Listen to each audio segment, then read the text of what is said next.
The New York Yankees are definitely one of the most successful and popular brands in all of sports, not just baseball, which was accentuated last season when they went a solid 82 and 80, but fans and media absolutely scrutinized the hell out of them, lambasted them because of their failure to make the playoffs, and fans in particular were starting to get extremely restless, even more so than usual, as they were getting louder and louder with their desire to have general manager Brian Cashman as well as manager Aaron Boone fired, and the ire emanating towards Brian Cashman was his inability to supplement the talents of Aaron Judge and Garrett Cole to help them win, especially given the fact that they're directly cemented firmly in the prime. Cashman seemingly heard the anger as he lashed back out in a media scrum during the winter meetings back in December. Give it a listen. Separate what was real versus what was so. There's a lot of stuff that's not accurate that's floating around. And as it pertains to Aaron Boone, man, simply his monotonous, subdued personality is what does him in, just never lashing out at players. And they truly just view him as a puppet disseminating whatever the Yankees want him to disseminate. He's robotic in the eyes of many. So there was obviously an immense amount of pressure levied upon this organization to remedy and rectify last year's failure and to capture their elusive 28th World Championship and their first since 2009, and Brian Cashman kicked it off by acquiring the best bat on the market and arguably one of the 5 best players in all the land in Juan Soto from the San Diego Padres for big league arms, and Randy Vasquez, Johnny Brito, and Michael King, with also top prospect arm in Drew Thelp, as well as another ancillary piece that nobody has ever heard of. Brian was absolutely in his bag with the steal, as most deemed it a fleece by New York. And even with Juan having just 1 year left of control, most perceived it to be an absolute steal because of how good Juan Soto is, and from the standpoint that their headliner that they relented on was Michael King, and respectfully, if he's the headliner, man, you absolutely got an underwhelming package.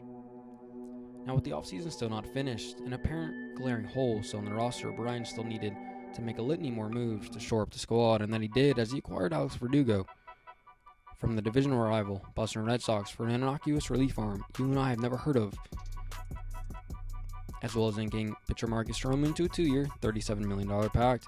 Now both moves seem pretty menial, obviously, given it preceded the trade of Juan Soto, but make no mistake about it, if the Yankees plan on a winning World Series, they needed both to play vital roles, in particular Alex Verdugo, as the lineup was completely bereft of talent, sans Juan Soto and Aaron Judge. So as they pranced on into spring training, there was an immense amount of hype, expectations levied upon the squad, and just real hope for the first time in a long time nationally, with Fox Sports having them as the number 2 team as it pertains to power rankings, and sports books all over the land had them firmly as one of the top dogs. And boy oh boy, did they live up to it out of the chute as they swept a 4-game series in Houston against the Astros, which had been their kryptonite for a decade. And in totality, they rattled off 12 out of 15 W's over the first 3 weeks, which was by far the best record in the land as they punctuated it with an 8-2 victory over the Guardians in Cleveland. And the impetus behind the hot start was their starting rotation, as all 5 were absolutely unhittable, with even flame out from last season Carlos Rodon, who accumulated a 1.72 earned run average, and this was even without Garrett Cole, mind you, who was suffering from elbow inflammation. And on the offensive side of the ball, second-year shortstop 23-year-old Anthony Volpe and Juan Soto were the catalysts. Both had an OPS over 950 and both hitting around 300. Now they were looking like a juggernaut, simple as that. And mind you, Aaron Judge had yet to get going with an average just toiling around 200. They continued to play phenomenal baseball, not so much at the torrid pace they began, but still at a level where they were on pace for 100 wins. And stretching out into June 12th, they amassed a record of 49 and 21, good for the best in all of ball, 3 wins clear of the closest competitor in the Philadelphia Phillies. And the impetus behind the stellar start was the arms from the race to this point in Luis Gil, who had amassed an incredible 2.04 ERA, and Marcus Stroman was not far behind with a stellar 2.94, and the bullpen was on lock, absolutely on lock, from the 7th inning on, as it was good night from Luke Weaver, Tommy Kahnle, to Clay Holmes, as both sported a sub-3 ERA with FIPS just as impressive, and in particular Luke Weaver was absolutely incredible. And while the catalysts were definitely in fact the arms, you don't race out to the best record in all of ball by just dominating in one phase, which is no different here as they employed 2 legendary humans in their lineup in Juan Soto and Aaron Judge. And by the way, you remember when I mentioned that Judge had yet to get rolling? Well, yeah, he quickly bet that slump in the absolute ground as in mid-June he had an OPS eclipsing 1100, while on average over 300, and in second in RBIs only to Jose Ramirez. He hits it high in the air to right. Back is Marte at the wall. He's out of room. It's out of And his here. counterpart superhero in Juan Soto is putting together an historic free agent campaign, as his numbers are rivaling the best in all of ball, as he had put together an OPS of over 1,000 and an on-base percentage of 432, as he was walking more than any human in the game yet again. So with the way the arms were throwing the baseball and the way the two future Hall of Famers were hitting the baseball, and even ancillary players like Giancarlo Stanton, who had an OPS of 782, and Alex Verdugo at an OPS of 732, they were unequivocally looking like one of the scariest squads in all of ball, as all those staunch Yankee fan detractors, pessimists, had to put down their pitchforks, as Brian Cashman had looked like he had concocted a World Series caliber squad. But as is the case for any team in any year, 162 games is not a linear path, as New York started to sink rapidly, as they had won just 7 out of their next 25 games, absolutely looking like one of the worst squads in all of ball. What a turn of events it had been, and the impetus behind the slide was all-encompassing, as you would surmise, as sans Judge and Soto would continue to ride a torrid pace, both hitting over 300 and OPS hovering around 1,000. The rest of the lineup was completely impotent, completely listless, especially after Giancarlo Stanton went on his yearly IL stint on June 22nd. Gleyber Torres had looked washed with an absolutely putrid 297 on-base percentage, while former Red Sox Alex Verdugo had slid tremendously with the 297 on-base percentage. And on July 11th, mind you, both were in the heart of the order at this time. Gleyber in the 5-hole and Alex was completely in that leadoff hole. And that's not even mentioning their first base replacement, Anthony Rizzo, and former 2-time batting champion DJ LeMahieu, who's looking more like a 2-time badminton champion, as he could quite literally not even make contact with the baseball anymore, with an OPS just around 500. And as it pertained to the arms, they weren't getting any better, as their hot start waned rapidly as well, with just Luis Gil maintaining a palatable ERA around 3. Carlos Rondon was reverting back to his 2023 abysmal self with a 4.46 ERA after getting shelled in the Trop against the Rays. They were also relying on Michael Tonkin to get key outs in the bullpen, the same Tonkin who had been DFA'd twice already this season.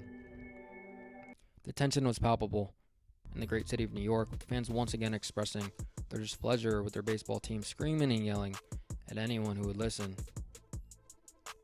And with the trade deadline rapidly approaching, a seemingly must-win season with only 1 year of certainty employing Juan Soto, Cashman was on the clock yet again to make drastic additions to plug these gaping holes. And in dire need of an impact back, they looked in the direction of one of the best in the market in Jazz Sims Jr. from the Miami Marlins. And they scooped him up from said Marlins. And they relented on a decent haul in the eyes of many, headlined by 22-year-old catching prospect Agustin Ramirez. And in addition to Jazz, they pried stellar pen arm Mark Leiter Jr. from the Cubs. The deadline was received with mixed emotions by fans and media alike, as they felt quantity over quality was the route to go, with ostensibly so many holes to fill, with names Tommy Pham, Jack Flaherty, Randy Arozarena, and Tanner Scott were some as they pointed as targets they would have liked to seen end up in pinstripes, but that was just not the case, as Brian Cashman went big game hunting and pried Jazz away. So as they looked to stop the hemorrhaging coming out of the deadline, they seemed to do just that, at least for the time being, as they won 3 out of 4 against the Angels and Blue Jays, with the acquisition of Chisholm already paying off as he roped a double doubles and a homer. They proceeded to play good ball after that, taking 2 of 3 from the reigning champs in Texas and 2 of 3 from the minor league Chicago White Sox. And they stood now on this August 14th day in sole possession of first place in the American League East, and just a game back of the Guardians for the best record in the AL. So after a putrid, abysmal June, going 7-18, the roller coaster wishy-washy campaign had seemingly stabilized as they somehow stood in phenomenal position. And during this renaissance, they found their future catcher in Austin Wells, as the 25-year-old had been cemented in the 4-hole, and rightfully so, because at that point he had an OPS just under 800 while driving in big run after big run.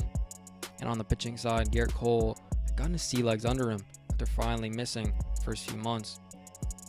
He tossed 6 scoreless in Detroit to lower his ERA to 4.15. May seem not that great, but after he was toiling around 8 in his first few starts, it's absolutely incredible. So as we sit right here, the Yankees currently are 78-54 after winning 5 of 6, 2 games up on Baltimore in the American League East with the best record in the entire game of baseball. The highly scrutinized squad are finally playing the way they were supposed to. And with the mediocre play in the game of baseball all permeating throughout the game, you cannot tell me that any team has a better chance than the New York Yankees to take home the Commissioner's Trophy, even given the roller coaster season. Alright, so with that said, are the Yankees the favorites? Thanks always for watching, and peace out.